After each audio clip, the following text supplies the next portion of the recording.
Hello students, आज आप सभी के लिए मैं एक नया चैप्टर ग्रामर से रिलेटेड लेकर प्रस्तुत हूँ, जिसे आप पैसिव वॉइस के रूप में जानते हैं। प्रिय विद्यार्थियों, पैसिव वॉइस को पढ़ने से पहले आप सभी को वॉइस को जानना जरूरी है। वॉइस होते क्या हैं या वॉइस कितने प्रकार के होते हैं, इनको कैसे एक वॉइस से दूसरे वॉइस में बदला जा सकता है, इन सब नियमों को समझने से पहले आपको वॉइस को जानना जरूरी है। आइए हम बात करते हैं वॉइस। वॉइस को कहते हैं वाच्य। मैंने बोर्ड पर कुछ चीजों को लिख रखा है, आप ध्यान दें। वॉइस को हिंदी में कहते हैं वाच्य। और ये वॉइस जो है मुख्य रूप से दो हैं, active voice and passive voice. Active voice को कहते हैं कि त्रिवाच्य, जिसे कर्ता प्रधान वाक्य कहते हैं, और पैसिव वॉइस को कर्मवाच्य यानी कर्म प्रधान वाक्य कहते हैं।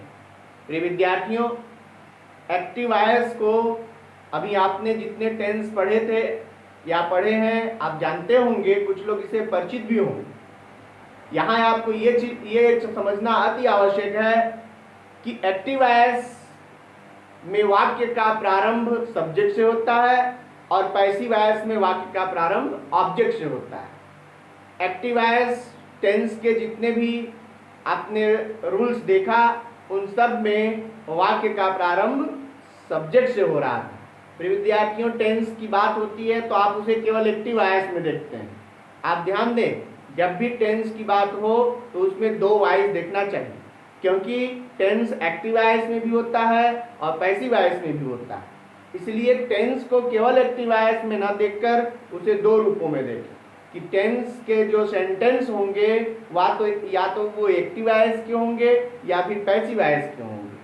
तो आप समझें कि जो वॉइस हैं वो दो तरह के हैं। First one is active voice and second one is passive voice.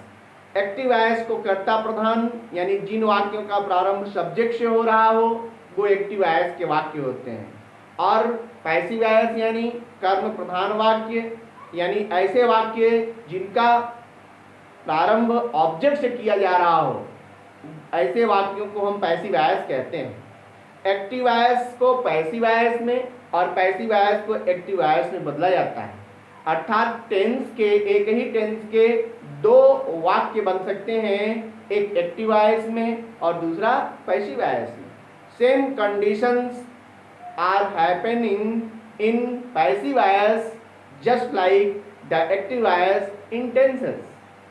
अब आप समझेंगे कि एक्टिव यदि 12 टेंस में बनता है तो क्या पैसिव भी 12 टेंस में बनता है? यदि सारे टेंस में बनता है तो पैसिव भी 12 टेंस में बनना चाहिए, परंतु नहीं। यहाँ आप इस बात को भी ध्यान दें कि एक्टिव वॉइस के 12 टेंस, अर्थात ये 12 टेंस में दिखाई देगा, लेकिन पैसिव वॉइस केवल 8 टेंसेस में दिखाई देता है। ये 12 टेंस तो आपको क्लियर है, इंडेफिनिट, कंटीन्यूअस, परफेक्ट और परफेक्ट कंटीन्यूअस। ये तीनों टेंस में 4-4 भाग बनेंगे तो 12 टेंस बनते हैं। और पैसिव वॉइस देखेंगे आप तो पैसिव वॉइस में 4 टेंसेस को निकाल दिया जाता है। कौन कौन से ऐसे टेंसेस हैं जिनको पैसिव वॉइस नहीं बनाया जाता? तो आप ध्यान दें, तीनों perfect continuous, present perfect continuous, past perfect continuous and future perfect continuous, and fourth is future continuous tense.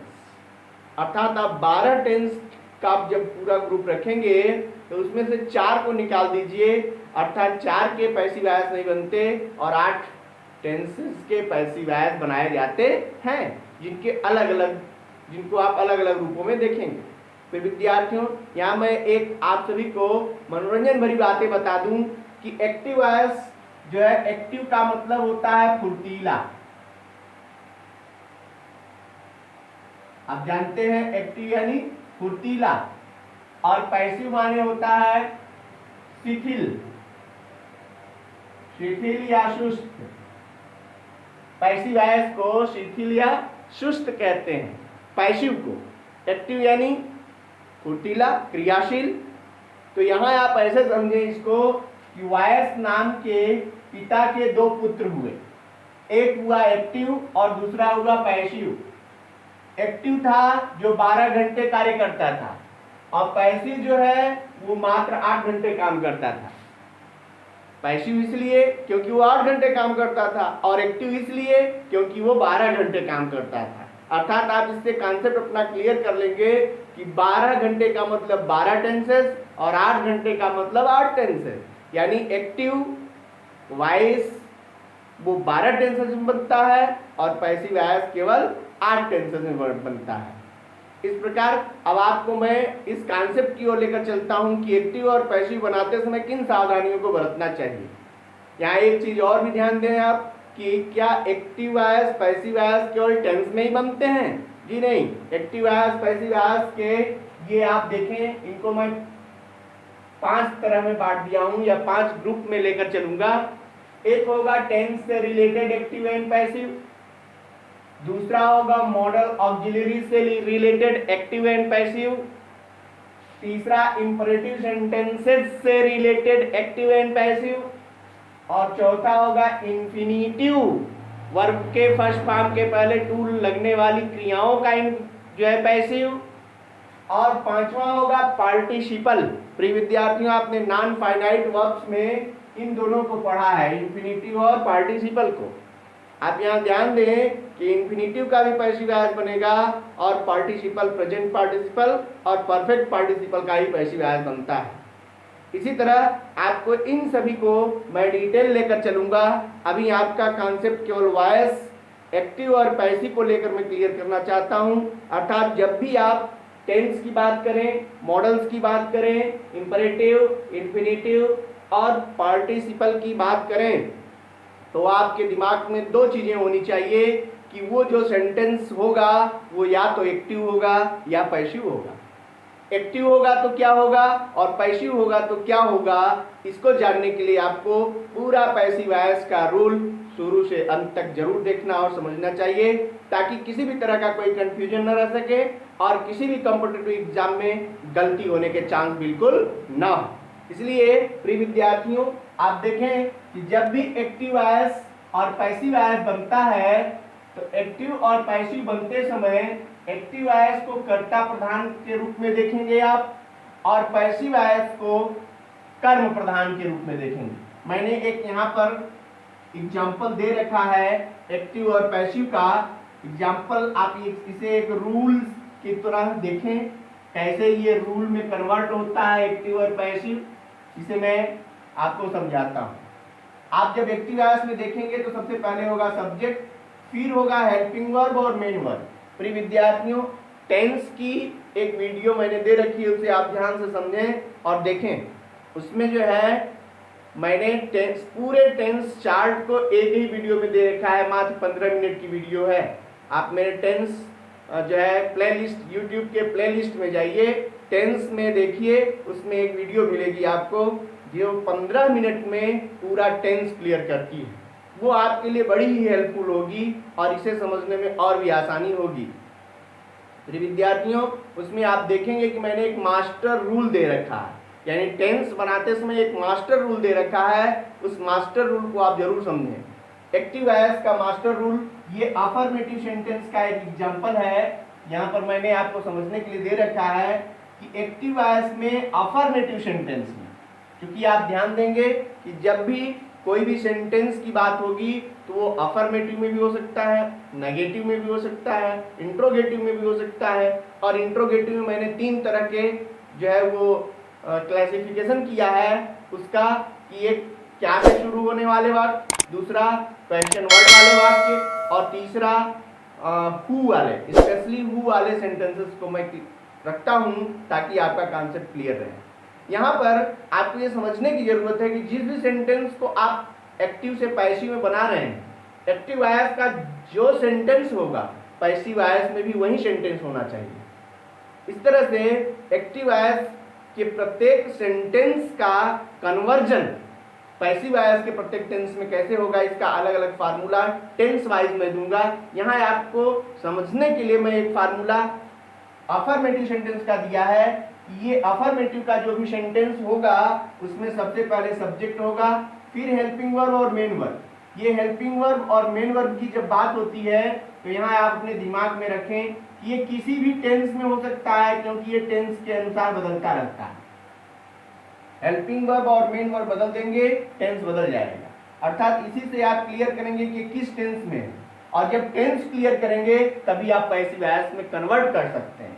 इसलिए सबसे पहले आप जाने कि एक्टिव वॉइस में जब भी सेंटेंस आपके सामने होगा तो उसमें सब्जेक्ट पहले होगा, फिर हेल्पिंग वर्ब और मेन वर्ब टेंस के अनुसार होंगे, फिर ऑब्जेक्ट होगा, फिर अदर्स होगा। प्रिय विद्यार्थियों, जब एक्टिव वॉइस आप क्लियर कर लेंगे तो पैसिव वॉइस में कन्वर्ट करते समय सबसे पहले आपको चाहिए ऑब्जेक्ट, फिर उसके बाद चाहिए टू बी।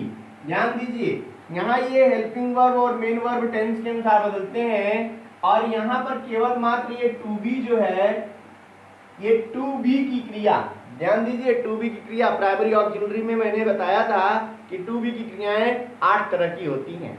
एक is, am, are, was, were, be, being, bin.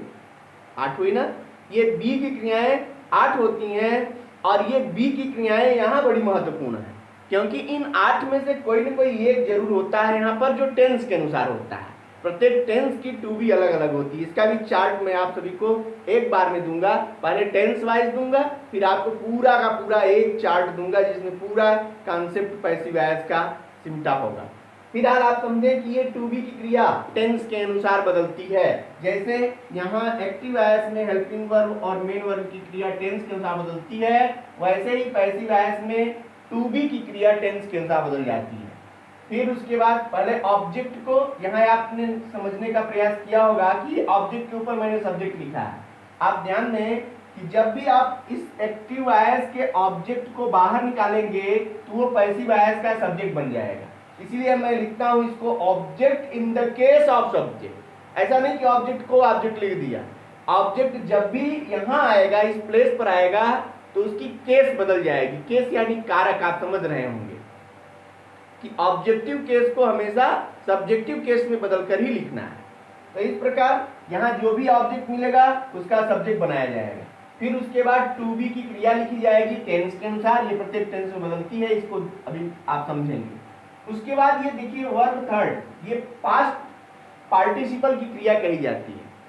Verb के थर्ड फॉर्म को पास्ट पार्टिसिपल कहते हैं। ये पास्ट पार्टिसिपल फॉर्म है, यानी वर्ब थर्ड का है। पैसिव वॉइस के प्रत्येक टेंस में वर्ब यानी मेन वर्ब का हमेशा थर्ड फॉर्म ही प्रयोग किया जाता है, उसमें टेंस के अनुसार। जैसे इसमें आप देखेंगे मेन वर्ब भी हर टेंस में बदलता है, इसकी हेल्पिंग वर्ब और मेन वर्ब दोनों बदलती है, लेकिन इसमें केवल टू बी की क्रिया यानी ये हेल्पिंग वर्ब बदलती है, और मेन वर्ब का हमेशा प्रत्येक टेंस में वर्ब का थर्ड फॉर्म ही प्रयोग किया जाता है। फिर उसके बाद बाई का प्रयोग किया जाता है पैसिव वॉइस में। बाई का प्रयोग किसके पहले? सब्जेक्ट के पहले। यानी ये एक्टिव वॉइस का जो सब्जेक्ट है वो ऑब्जेक्ट, देखिए यहाँ भी मैंने लिखा है subject in the case of object, यानी सब्जेक्ट को आप ऑब्जेक्ट बना करके बाई के साथ रखिए। फिर उसके बाद अदर्स यानी अन्य हो तो उनको भी लिख दीजिए। ये आपका एक रूल है, और इस रूल पर आप इसे शिफ्ट करेंगे। सपोज कि यदि ये दिया है यानी पैसिव वॉइस का दिया है और एक्टिव वॉइस बदलना है, तो आप सेम फार्मूले को इंटरचेंज कर सकते हैं, क्योंकि एक्टिव को पैसिव और पैसिव को एक्टिव, ये दोनों कंडीशन बनती है। इसलिए आप दोनों को एक बार में समझने का प्रयास करें कि जब एक्टिव हो तो पैसिव कैसे और पैसिव हो तो एक्टिव कैसे बनाएं। एक फार्मूले में आप बैठा कर देखेंगे, आपका कॉन्सेप्ट क्लियर होगा। जैसे मैंने एक एग्जांपल दे रखा है, ही राइट्स ए पोएम टुडे, वह आज एक कविता लिखता है। अब यहां देखिए आप, ये है वर्ब। ऑब्जेक्ट कैसे ढूंढेंगे भाई? हमको जब पैसिव वॉइस चेंज करना है तो सबसे पहले हमको क्या चाहिए? ऑब्जेक्ट चाहिए। ऑब्जेक्ट कैसे ढूंढें? ऑब्जेक्ट जो है क्या या किसको से प्रश्न पूछने को मिलता है। आप कहीं लिख सकते हैं कि ऑब्जेक्ट जब भी आप ढूंढिए तो ऑब्जेक्ट हमेशा हिंदी में क्या या किसको से प्रश्न पूछने पर मिलता है। इसको मैंने ऑब्जेक्ट के लिए जो है सब्जेक्ट और प्रेडिकेट पार्ट में मैंने ऑब्जेक्ट को समझने और उसको प्रयोग करते समय क्या सावधानियां बरतनी चाहिए, इसका मैंने पूरा कॉन्सेप्ट दिया है। आप उसे भी देखें और कॉन्सेप्ट बिल्कुल क्लियर करते चलें। तो यहाँ आप देखेंगे कि ऑब्जेक्ट जो है क्या या किसको से, इसे अंग्रेजी में व्हाट या हुम से कह सकते हैं। व्हाट या हुम से प्रश्न पूछने पर आपका ऑब्जेक्ट मिल जाए।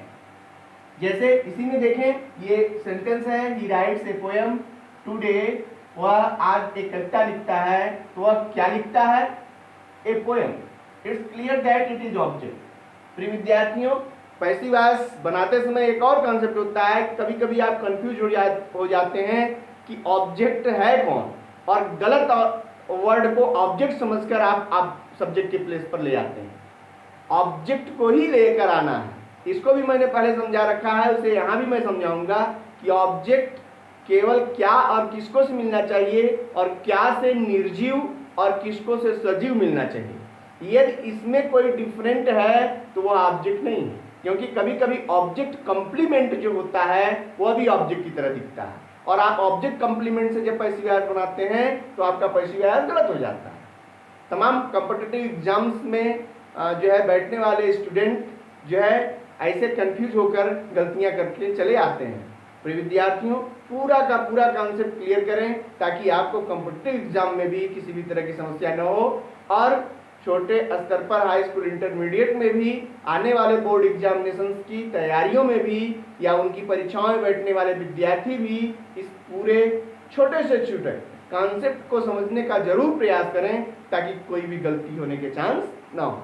तो प्रिय विद्यार्थियों, सबसे पहले ऑब्जेक्ट को सही ढूंढना और उसको सही स्थान पर लगाना यह आवश्यक है पैसिव वॉइस बनाते समय। इस प्रकार आपने देखा कि ये पोयम यानी ए ऑब्जेक्ट आ गया, मैंने यहाँ से ले लिया ए पोयम को पहले, और पोयम को लेकर मैंने सब्जेक्ट बनाया। क्योंकि ए पोयम एक नाउन है इसलिए इसका सब्जेक्ट चेंज नहीं हुआ, सेम रख दिया गया। लेकिन यदि यहाँ कोई जैसे यहाँ हिम मिल गया होता तो जब भी सब्जेक्ट के स्थान पर रखते तो ही हो जाता। सब्जेक्ट का ऑब्जेक्ट, अभी मैं आपको इसी वीडियो में एक जो है सब्जेक्ट ऑब्जेक्ट और पॉसेसिव का लिंक दूंगा, उसे भी आप देख लीजिएगा, या उसमें मैं चार्ट ऐड कर दूंगा, उसे भी देख लीजिएगा ताकि आपको ऑब्जेक्ट और सब्जेक्ट बनाने में समस्या ना हो।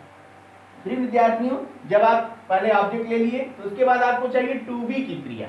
टू बी की क्रिया टेंस के अनुसार चलती है। अब आपको इसमें समझना है कि कौन सा टेंस है। The most important point is that you have to recognize the tense of this sentence। यदि आप इस सेंटेंस का टेंस नहीं समझ रहे हैं तो शायद आप पैसिव वॉइस नहीं बना पाएंगे। इसलिए आपको टेंस समझना जरूरी है, क्योंकि इसी टेंस के अनुसार इस टेंस की टू बी लगेगी। इसका एक चार्ट मैं आपको दूंगा। तो ये जो है प्रेजेंट, क्योंकि एस या ई एस का जो प्रयोग किया जाता है वर्ब फर्स्ट या वर्ब फर्स्ट में एस या ई एस, आप टेंस के चार्ट की वीडियो जरूर देखें, उसमें आपका पूरा क्लियर हो जाएगा कि प्रेजेंट इंडेफिनिट टेंस को कैसे पहचानेंगे। उसमें अंग्रेजी पहचान में मैंने दे रखा है कि अफर्मेटिव में वर्ब फर्स्ट या वर्ब फर्स्ट में एस या ई एस होता है, और नेगेटिव और इंट्रोगेटिव में सहायक क्रिया डू या डज लगती है और वर्ब फर्स्ट लगता है। यानी अफर्मेटिव में इसमें कोई सहायक क्रिया नहीं लगती प्रेजेंट इंडेफिनिट टेंस में। तो आप यहाँ समझेंगे कि ये प्रेजेंट इंडेफिनिट टेंस है, और प्रेजेंट इंडेफिनिट टेंस है तो टू बी की क्रिया इज ए मार का प्रयोग किया जाता है। ये भी आपको चार्ट के माध्यम से मैं दूंगा। फिलहाल आप यहाँ समझें कि यहाँ ये पोयम इज कहाँ से आया, तो प्रेजेंट इंडेफिनिट टेंस की टू बी है is am are. Present indefinite tense में is am are passive voice में लगता है, इसलिए ये इज यहाँ प्रयोग किया जाएगा। ये पोयम सिंगुलर नंबर है इसलिए इज। उसके बाद वर्ब का थर्ड फॉर्म, मेन वर्ब जो है, मेन वर्ब क्या है? राइट, और राइट का third form write, wrote, written, यानी ये हो गया आपका थर्ड फॉर्म रिटन। उसके बाद आपको क्या लिखना है? बाय। बाय का प्रयोग सब्जेक्ट के पहले सब्जेक्ट को ऑब्जेक्ट बनाकर, सब्जेक्ट क्या है इसमें? ही, इसको ऑब्जेक्ट बनाइए, ही का ऑब्जेक्ट होता है हिम। इस प्रकार बाय के बाद हिम को लिखेंगे ना कि ही को, ये केस चेंज करके ही लिखेंगे। उसके बाद अदर वर्ड्स, तो अदर में बचता है टुडे, तो हमने यहाँ पर टुडे को लिख दिया। इस प्रकार आपने देखा कि एक्टिव वॉइस के सेंटेंस को पैसिव वॉइस में बनाते समय आपको सबसे पहले एक्टिव वॉइस के ऑब्जेक्ट को ढूंढकर सबसे पहले रखना है, फिर एक्टिव वॉइस के टेंस के अनुसार पैसिव वॉइस में टू बी का प्रयोग करना है, फिर एक्टिव वॉइस के वर्ब को थर्ड फॉर्म में लिखना है, फिर एक्टिव वॉइस के सब्जेक्ट को ऑब्जेक्ट बनाकर बाई के साथ रखना है, फिर उसके बाद अदर्स को रख देना है। ये हुआ आपका कॉन्सेप्ट। यानी इधर सब्जेक्ट से शुरू हो रहा है और इधर ऑब्जेक्ट से शुरू हो रहा है। इस तरह से एक एक प्रोसेस को आप सही से समझ के आप पैसिव वॉइस हल कर सकते हैं। प्रिय विद्यार्थियों, आप सभी के लिए प्रेजेंट इंडेफिनिट टेंस से रिलेटेड वीडियो और उससे रिलेटेड एग्जांपल्स को लेकर पैसिव वॉइस और एक्टिव वॉइस दोनों को एक में मिलाकर मैं देने का प्रयास करूंगा। आपके सामने लेकर अभी